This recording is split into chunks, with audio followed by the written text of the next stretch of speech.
observando o pessoal na maior animação, também resolveram fazer uma festa de São João. A partir daí começou a organização, e o número 1 logo se pronunciou.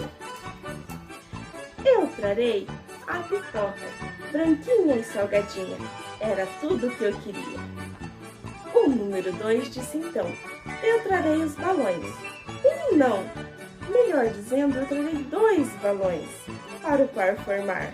O número 3 corre para o fogão. Farei bastante canjica, pois sei que todos gostarão. O número 4, muito contente, foi buscar as bandeirinhas para alegrar o ambiente. O número 5 foi logo buscar uma panela e uma concha de feijão. Feijão?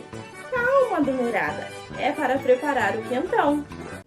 O número 6 não perde a vez, maçã do amor eu vou trazer, para todos oferecer. O número 7 vem nos lembrar, o milho verde não pode faltar. O número 8 cata a madeira, ah, claro, né, para fazer a fogueira. O numeral 9 nem se move, já tá nas suas mãos a magia da canção. E o número 0 não trouxe nada? Calma, eu trouxe a minha alegria para dividir com a numerada. Gostaram da história, pessoal? Essa é uma história, tá bom? Baseada na contação da professora Vivian Costa. Espero que tenha gostado e vamos para as atividades.